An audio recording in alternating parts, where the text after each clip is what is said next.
Okay guys, this is the second video on the Oracle series and I'll cover what skills he has and how to use them. What makes Oracle a level 3 complexity hero is that you can use all his 3 basic skills on both allies and on enemies with slightly different effects on each other. That means you must train good judgment and communication to know when to use which skills on who, so you don't mess up your fights. Well, let's get to it. So Oracle is basically a ranged healer, nuker, and disabler, and his skills are tailored to fit this role. I won't go into number details on the skills, for that you can just open your Dota and demo the hero to actually feel his power by yourself. The first skill is called Fortune's End. If you cast on enemies, it damages, roots, and purges buffs. It's a channel ability, and the more you channel, the more time the enemy will be rooted, up to 2.5 seconds. But you can cancel it right away if the purpose is the damage and the purge only. It's like if you have a super delayed Rod of Athos that deals some damage. If it casts on allies, it will only purge the buffs with no root. It just applies a basic dispel.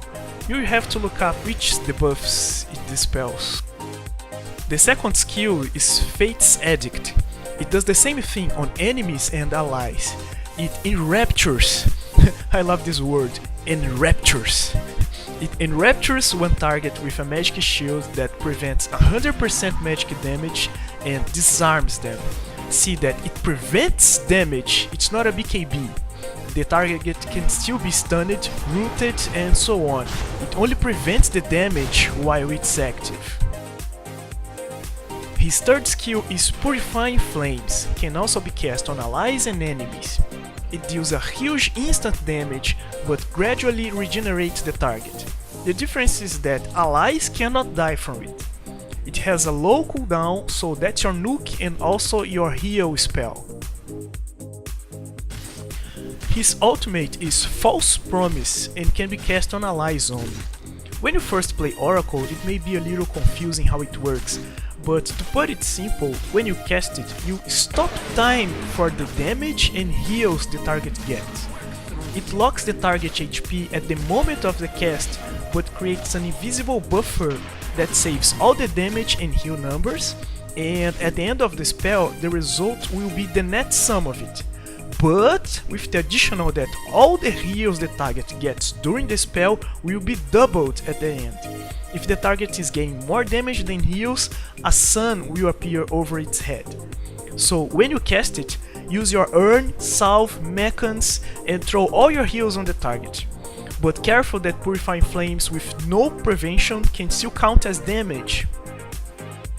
Now the second part, how to play Oracle to fit his role. Healing. So you have to use your third Purifying Flames in order to heal.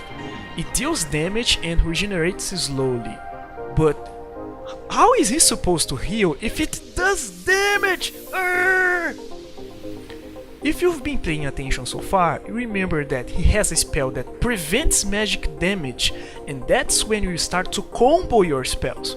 To heal someone properly, you use your second skill before hitting your third, so the nuke damage will be prevented, but the healing will continue! Oh my god! No! Nuking. When you want to nuke someone, you also have to use your third, so you deal huge damage, but the target will also regenerate. But how is he supposed to nuke if it heals? Again, you have a spell that purges buffs on enemies.